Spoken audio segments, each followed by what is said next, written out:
la CNPS et sa nouvelle application mobile du régime social des travailleurs indépendants et NCA Bank Côte d'Ivoire, le vrai visage de la banque, vous offre RTI Money.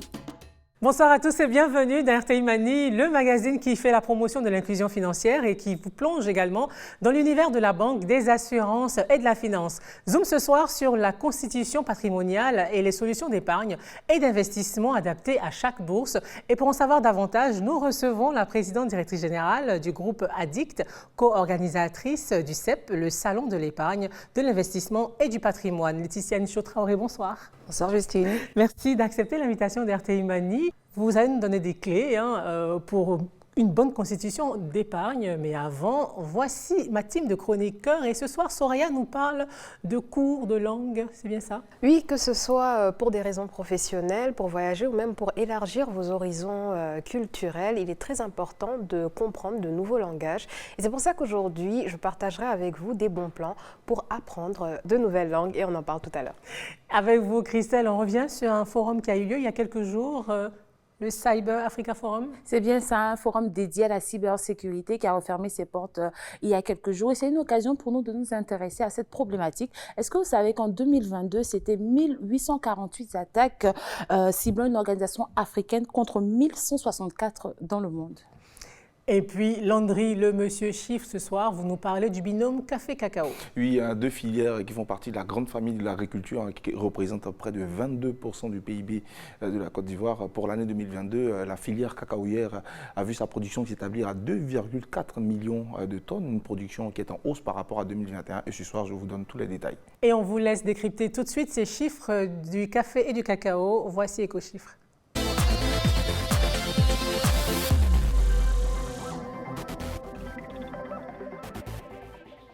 Alors, Landry, on parle ce soir du binôme café-cacao, mais on commence avec le cacao. Oui, le cacao qui connaît une progression d'année en année.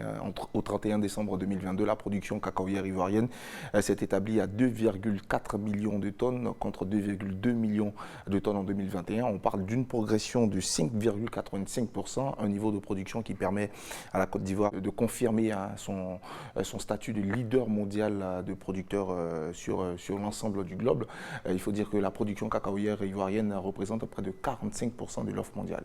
Une filière cacaoyère qui demeure le pilier de l'économie de la Côte d'Ivoire. Et oui, Justine, la filière cacaoyère est la première source de revenus agricoles pour le pays. Selon un rapport de la Banque africaine de développement, le cacao représenterait près de 15% du PIB de la Côte d'Ivoire et 50% des exportations du pays. Et pour la seule année 2022, le revenu brut cumulé par les producteurs ivoiriens s'est établi à 2038 milliards de francs CFA contre 1900 milliards de francs CFA en 2021. On parle d'une progression de 7,29%.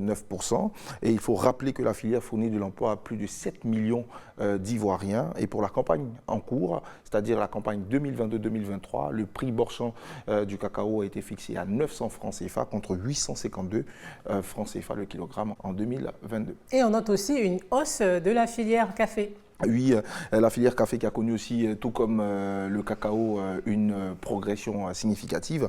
On parle d'une augmentation de 52,60% de la production qui passe ainsi de 62 000 tonnes en 2021 à 95 000 tonnes en 2022, selon le Conseil café-cacao.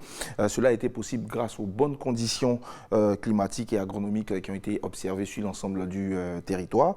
Et cette production a permis d'augmenter le revenu brut attribuée aux producteurs au cours de l'année 2022, elle a augmenté de 82,70% par rapport à 2021 pour s'établir à 66,50 milliards de francs CFA. Et pour l'année 2023, le prix borchant du café a été fixé à 750 francs CFA contre 701 francs CFA en 2022. Merci Landry pour les chiffres sur le binôme café-cacao. Passons aux 24 heures avec Christelle qui s'intéresse cette semaine à un forum qui a porté sur les enjeux et solutions liés à la transformation digitale des entreprises africaines. Il s'agit du Cyber Africa Forum.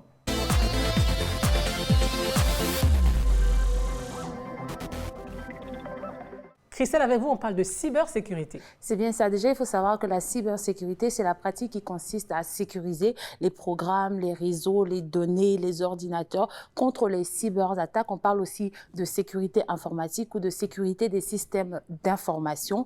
Eh bien, aujourd'hui, l'Afrique est considérée comme le continent le plus vulnérable en termes de cyberattaques. Alors, comment les entreprises, les organismes internationaux, les institutions et même les pays africains comptent se protéger contre ces cyberattaques? Quels sont les défis, les solutions et les opportunités? Pour comprendre tout ça, on va faire un retour sur le plus grand forum dédié à la cybersécurité, le Cyber Africa Forum. On regarde. Dans ce grand hôtel se déroule ce jour un forum autour des questions de cybersécurité sur le continent. Une plateforme qui a réuni autour des participants de grosses firmes internationales en matière de cybersécurité et des hackers à la renommée mondiale. Parmi eux, à l'abri des regards indiscrets, Clément Domingo se prépare pour l'une des plus grosses attractions du forum, une session de hacking. Clément se définit comme un hacker éthique qui protège les données des utilisateurs en testant par exemple les failles de certains outils de travail comme les boîtes mail pour ensuite les rendre inviolables. Avec une quinzaine d'années d'expérience, il s'est bâti une carrière en béton. Ses services de hacking coûtent au minimum un peu plus d'1 500 000 francs CFA, une activité lucrative qui pourtant souffre d'un gros manque d'acteurs. Lorsqu'on travaille dans la cybersécurité, les salaires ils sont quand même élevés. Aujourd'hui, il y a une vraie pénurie de talents, il y a un vrai manque de bras pour venir faire face à toutes les cyberattaques dont on entend parler aussi bien en Europe, mais aujourd'hui en Afrique de plus en plus. Donc en Amérique du Nord, d'ici 2025, donc dans moins d'un an et demi, on estime quand même à 3,5 millions de postes qu'il faudra dans la cybersécurité. Sauf que sur ces 3,5 millions de postes, il y aura au moins 40 à 50% de postes qui ne seront pas pourvus. Pareil aussi en Europe. En Afrique, les besoins commencent à être aussi de plus en plus criants. Après la préparation, place à la démonstration. Au menu de cette séance, des techniques utilisées par les cybercriminels pour prendre possession des appareils et voler des données. J'ai 2 téléphones de différents modèles qui sont récents là-dessus. Et sur ce téléphone-là, j'ai installé notre application vulnérable et qui est totalement indétectable. Et donc là, on va voir que lorsque je vais me connecter là-dessus, donc regardez, on voit qu'on récupère absolument tous vos numéros, vos contacts et autres. Et je vous laisse un peu imaginer jusqu'où on peut aller. Les menaces de cyberattaques sont de plus en plus présentes en Afrique et les cybercriminels ont développé tout un marché. On voit aujourd'hui passer de plus en plus de BEC, donc Business Email Compromise. Donc ça veut dire que ce sont des boîtes mail, des noms d'utilisateurs, des mots de passe qui vont être compromis et donc qui vont vraiment être piratés et ensuite revendus sur le dark web ou alors sur certaines plateformes. Et donc il y a des gens ensuite qui vont les acheter et c'est comme ça qu'on va rentrer dans votre compte bancaire ou alors dans votre compte sur Gmail, dans votre adresse, vraiment dans votre courriel pour avoir le maximum d'informations sur vous. Conscients de la menace, certains entrepreneurs cherchent à s'équiper de dispositifs pour la protection de leurs données. C'est le cas de Joseph Alobé, qui vient de lancer une PME dans la communication. Les petites et moyennes entreprises ne sont pas dans notre focus immédiat. Les produits de cybersécurité sont en général inaccessibles aux petites entreprises en raison des coûts souvent trop élevés.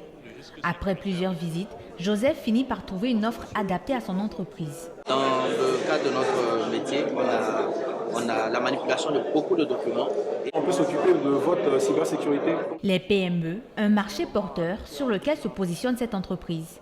Il y a vraiment un marché au niveau de la cybersécurité en Côte d'Ivoire parce que vous savez, il y a plein de PME en Côte d'Ivoire qui sont au fur et à mesure, au vu de ce genre d'événements-là, en train de s'intéresser à la cybersécurité et pensent aujourd'hui à se protéger vis-à-vis de leur transformation digitale. On a des coûts pour l'assistance en cybersécurité qui commencent à partir de 100 000 francs par trimestre.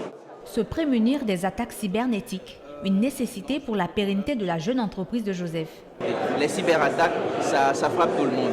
C'est vrai que ça frappe beaucoup plus les grandes entreprises parce qu'il y a beaucoup de cash, mais les PME sont appelées à devenir de grandes entreprises. Et donc c'est le moment, depuis la base, de sécuriser notre environnement afin de se prémunir contre ces cyberattaques. Un peu plus loin, dans les couloirs de l'hôtel, nous retrouvons Franck Thier, l'instigateur de l'événement, avec quelques-uns de ses partenaires. Et vous avez pu rencontrer des personnes intéressantes pour vous Oui, notamment les personnes, les entités gouvernementales de Côte d'Ivoire, mais pas seulement. 2500 personnes ont participé à cette édition pour Pour cet entrepreneur en cybersécurité, c'est un indicateur qui prouve que ce secteur présente de bonnes perspectives. C'est un écosystème qui est en train de se mettre en place. Après, c'est vrai qu'il n'est pas toujours évident de l'estimer, que ce soit en Afrique ou même en Côte d'Ivoire. Mais quand on voit l'engouement des participants, quand on voit l'engouement des entreprises qui veulent venir présenter justement ce qui se fait de mieux en matière de cybersécurité en Afrique, donc des solutions techniques, des solutions pour la gouvernance, pour la gestion du risque, je pense que les choses prendront de plus en plus de proportions au fur et à mesure du temps. En 2022, plus de 27 500 petites et moyennes entreprises ont subi 2,8 millions de cyberattaques en Côte d'Ivoire, selon cette société de cybersécurité américaine. Des chiffres alarmants qui montrent l'urgence de la mise en place de mécanismes forts de lutte contre ce fléau. Christelle, l'Afrique en 2022 n'a pas échappé à de grosses cyberattaques. Selon le magazine Africa Cybersécurité, en 2022, c'était des centaines de gigas de données qui ont été pillées sur le continent. Déjà en 2023, la Bank of Africa du Mali a été la cible d'une cyberattaque.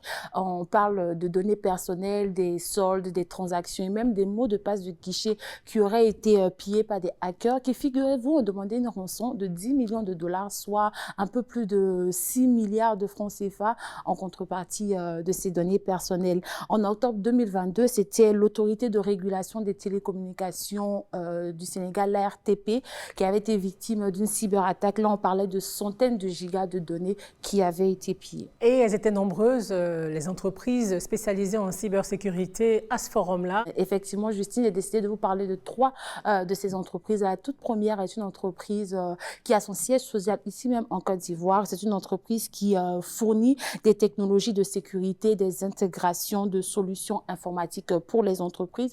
C'est une jeune entreprise, mais qui déjà, en quelques années, a su se positionner et a, dans son compte client, plus d'une vingtaine d'entreprises déjà affichées. La deuxième, Data Protect, c'est une entreprise marocaine qui, elle, est un acteur clé vraiment sur le plan même mondial. Hein. On parle de 42 pays dans lesquels elle exerce. On parle de plus de 500 clients pour lesquels elle travaille et 200 certifications de sécurité. La toute dernière, elle est un leader émergent dans ce domaine de la cybersécurité. C'est une entreprise américaine, mais qui a été créée par des Africains de la diaspora qui vivent aux États-Unis. On parle de Camerounais, de Sénégalais, de Béninois qui se sont mis ensemble pour proposer des solutions de cybersécurité. En 2023, cette entreprise a signé un partenariat avec le ministère ivoirien du Tourisme à hauteur de 13 milliards de francs CFA pour procurer des solutions numériques pour le développement du tourisme en Côte d'Ivoire. Laetitia Ncho-Traoré, dites-moi, vous en tant que grande patronne d'entreprise et entrepreneur, est-ce que ce sont des questions que vous regardez précisément? Est-ce que vous investissez pour lutter justement contre les attaques peut-être à venir? Honnêtement, vu la taille des entreprises, j'ai envie de dire, à part des antivirus sur les ordinateurs, on ne fait pas forcément grand-chose. Après, il y a des mécanismes qu'on met en place ou des petits tips qu'on essaie de s'appliquer, en se disant quand vous recevez des mails de personnes inconnues, il ne faut pas cliquer sur les liens. On reçoit souvent, donc on a dit tentative de phishing. Donc comment lutter contre ça? C'est vraiment pas cliquer sur des liens, il faut toujours essayer de lancer des antivirus sur des mails qu'on ne maîtrise pas, et voilà. Merci Christelle, voici pour vous maintenant les bons plans de Soraya.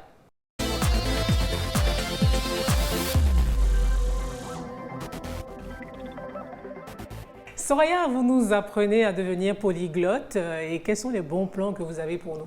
Alors tout d'abord, on a un groupe qui s'est organisé sur les réseaux sociaux et ce groupe organise chaque 2 semaines des rencontres et ces rencontres visent à rassembler des personnes juste pour s'exprimer en anglais. Alors à chaque rencontre, c'est un restaurant différent et c'est une bonne façon de rencontrer des personnes, de découvrir de nouveaux endroits et vous pouvez y participer quel que soit votre niveau d'anglais. Alors, pour y participer, le prix est à 5 000 francs CFA et la consommation est payante pour chaque participant. Vous avez aussi l'Institut français qui propose des cours de français professionnel. Alors ce sont des cours qui s'adressent aux personnes qui parlent déjà français, mais qui veulent améliorer leur langage dans un contexte formel pour les aider dans la vie professionnelle, pour rédiger par exemple des CV ou pour des entretiens d'embauche. Et ces cours sont facturés au prix de 30 000 francs CFA pour 6 heures de cours. Et toujours l'Institut français propose aussi des cours de Nushi.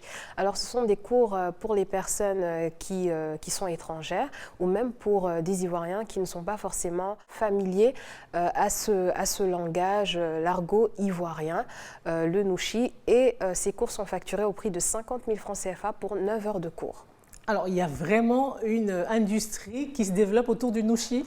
Eh bien oui, on a des livres, on a un dictionnaire par exemple ici qui comporte plus de 1000 mots et expressions en Nushi.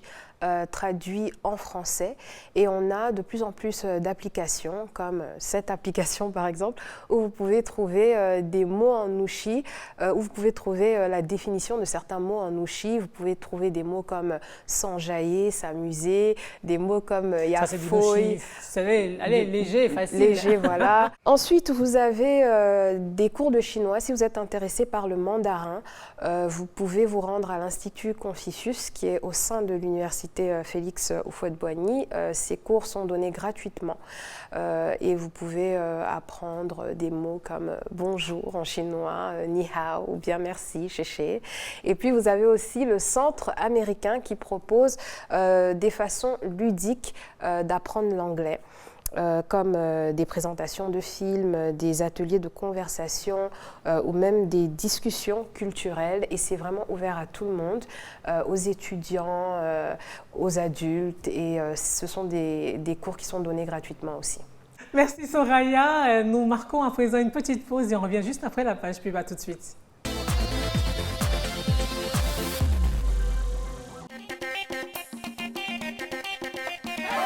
Grâce au régime social des travailleurs indépendants de la CNPS, tous les sportifs peuvent aussi bénéficier d'une indemnité en cas d'accident ou de maladie.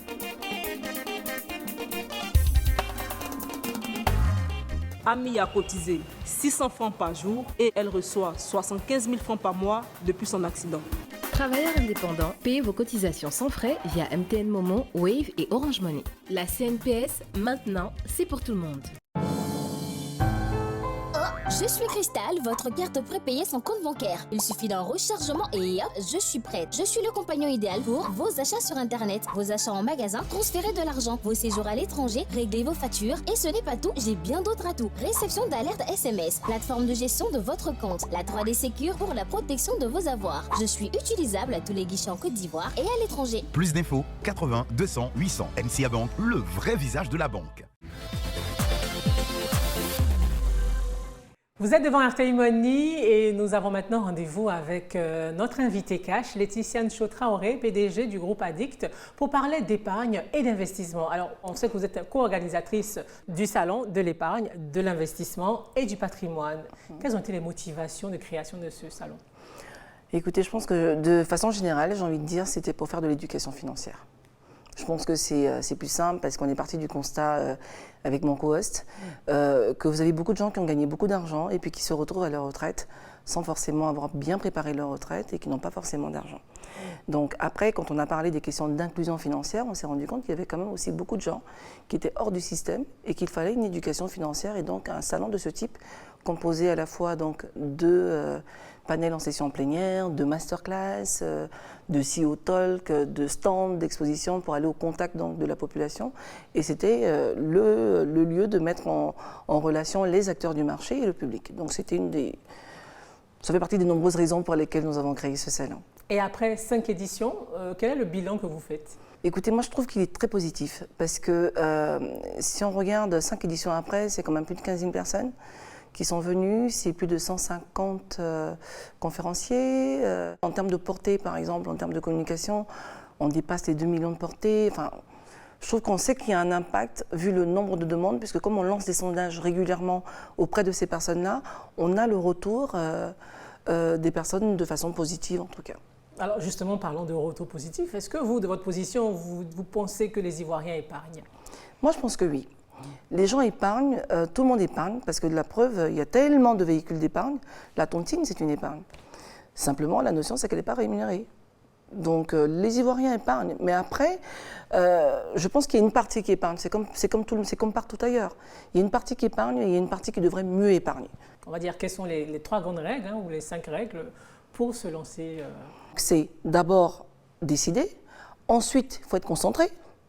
D'accord? Oui, c'est important d'être discipliné. Et puis, il faut être organisé. Et à ce moment-là, oui, vous allez y arriver en vous fixant des objectifs réalistes et vous allez y arriver. Moi, j'aime bien les exemples. On a Assiata, par exemple, qui gagne, qui a un bon salaire, un bon revenu, je ne sais pas moi, d'1 million, on va dire ça comme ça. Qu'est-ce qu'elle doit pouvoir épargner? Dans l'exemple de cette personne, elle gagne 1 million. Il y a une règle commune qui est la règle selon laquelle il faut pouvoir épargner 20% de son revenu. Il faut consacrer 50% à ses charges fixes, 30% à ses charges variables et 20% d'épargne. Après, évidemment, il y a une différence entre la capacité et puis la volonté. Parce qu'on peut avoir la capacité d'épargner et puis on ne veut pas. Et après, on va rentrer aussi un autre facteur qui va être un facteur âge. On n'épargne pas à 25 ans, comme on épargne à 30, comme on épargne à 40 et comme on épargne à 50. Donc, cette personne-là, indépendamment des charges qu'elle a, il faut qu'elle puisse se dire à minima, il faut qu'elle soit capable de mettre 20% de côté. Mais pour y arriver, il y a un préalable, c'est qu'il faut qu'elle sache déjà ce qu'elle dépense et qu'elle soit capable de gérer son budget. Donc pour gérer un budget, il faut se noter tous les jours. Donc c'est parce que vous savez exactement ce que vous dépensez, que vous vous êtes astreint à faire l'exercice 1 mois, 2 mois, 3 mois maximum, que vous avez une vue d'ensemble sur vos dépenses. On est d'accord? Donc ça vous permet de vous dire, comme je pense que finalement je suis capable d'épargner tel montant par mois, je peux réaliser des économies sur certaines dépenses pour épargner. Une fois qu'on a épargné, il faut maintenant investir pour pouvoir se construire son patrimoine. Tout à fait. Est-ce qu'il y a des produits attractifs aujourd'hui sur le marché? Déjà, si on vous propose des produits, vous savez, qui vous rapportent 50%, il faut fuir. D'accord? 50% d'intérêt, enfin, c'est pas possible. Il y a différents types de produits. Après, encore une fois, ça dépend de votre âge. Vous pouvez vous permettre, par exemple, d'investir dans des produits sur le long terme, donc des produits en bourse. On peut vous dire qu'il faut investir aussi dans l'immobilier. Mais attention, on fait souvent des erreurs. Investir dans l'immobilier, c'est « Ok, je vais acheter ma maison ». Mais quand vous achetez votre maison, vous ne payez pas de loyer, mais il y a d'autres charges. Donc, ça peut être bien pour un premier investissement parce qu'on se dit qu'on sécurise certaines choses. Mais derrière, tant qu'à avoir acheté une maison, c'est peut-être mieux de construire peut-être 2 petites maisons, en mettre une en location. Donc vous voyez que par exemple l'investissement immobilier, il va être un investissement qui est sûr, mais qui derrière vous bouffe de l'argent. Vous avez de l'argent en fait, si vous voulez, qui est immobilisé plutôt, on va dire, qui va vous rapporter demain, mais qui est quand même immobilisé sur le long terme. Voilà. Vous pouvez aussi investir dans le marché financier. On a parlé de la bourse, mais il y a d'autres types de produits. Pour des gens qui se disent « j'aime pas trop le risque », vous allez avoir sur le marché, par exemple, tout ce qui va être fonds commun de placement. Donc, en fonction de l'âge que vous avez, vos capacités financières, votre aversion au risque, vous allez pouvoir définir quels sont les éléments dans lesquels vous investissez. De grâce, ne me parlez pas de « on va investir dans l'entrepreneuriat ». C'est autre chose. Quelle est la bonne attitude, c'est-à-dire pour un couple, de pouvoir mieux épargner afin de vivre à l'aise en fait? On va donner des exemples, des conseils, mais après chacun applique à ses réalités et à son mode de fonctionnement. Moi je dis que pour un couple c'est toujours important d'avoir un compte joint ou pas, c'est vous qui décidez, que chacun ait aussi son compte personnel, quel que soit le régime matrimonial que vous avez. Après on peut dire que pour des questions pour être un peu plus juste, chacun peut mettre un pourcentage de ce qu'il gagne à hauteur, enfin un pourcentage de ce qu'il gagne dans la popote commune, et on utilise en fait ce compte joint pour faire toutes les dépenses. Il n'y a plus d'histoire de c'est toi qui as payé tant, c'est moi qui ai payé tant, enfin on évite les problèmes devant. Donc c'est vous qui allez décider par rapport à vos objectifs, comment est-ce que vous allez, quelles sont les actions que vous allez mener pour atteindre cet objectif-là. Il n'y a pas de solution parfaite, il faut que vous ayez des choses, que vous mettiez en place, des systèmes qui vous vont à tous les deux. Quand vous rencontrez des jeunes filles, qu'est-ce que vous leur dites précisément aux jeunes filles? Ah, c'est vrai qu'on est dans l'interview cash. Je leur dis en fait qu'une femme dans nos cieux, dans nos contrées, n'a droit à la parole que si elle a de l'argent. L'argent n'est pas lié à avoir 1 milliard, à avoir 10 millions. Non, c'est lié à votre situation. Si vous gagnez 100 000 francs par mois, mais imaginez, vous avez réussi à économiser, vous, 500 000, vous avez droit à la parole. Vous ne pouvez pas, vous avez déjà une chance de ne pas pouvoir subir de pression de quelque ordre que ce soit. Donc, je dis aux jeunes filles, votre indépendance financière, c'est la clé de votre bonheur. Oui, donc il faut que vous vous mettiez dans la tête que vous devez, quand vous travaillez, épargner, pouvoir vous sécuriser et sécuriser en fait votre avenir pour avoir droit à la parole. Sur quoi vous travaillez en ce moment? En ce qui concerne l'apéro cash, alors on est en train de travailler sur la 4e édition. Donc, première édition, on a parlé d'établir son budget familial. La 2e édition, comme le pouvoir du cash. Comme était en mars et que c'était une édition spéciale femmes, on a parlé du pouvoir du cash. Donc là, on a brossé plusieurs sujets avec un triptyque sur budgétiser, épargner, investir et ensuite assurer. Ensuite, on vient de terminer l'apéro cash sur crédit immobilier, mode d'emploi. Et donc le prochain, ce sera certainement sur l'assurance ou encore le crédit. On est en train d'y travailler. En tout cas, on vous souhaite beaucoup de succès. Merci beaucoup. Laetitia Ncho-Traoré, merci d'avoir répondu aux questions d'RTI Mani. C'était un plaisir. Merci Christelle, Landry, Soraya. RTI Mani pour ce soir, c'est terminé. Merci d'être resté avec nous. On se retrouve le mercredi prochain pour une nouvelle édition de votre magazine sur l'inclusion financière et la gestion de vos finances. Bonsoir. La CNPS et sa nouvelle application mobile du régime social des travailleurs indépendants et NCA Bank Côte d'Ivoire, le vrai visage de la banque, vous ont offert RTI Mani.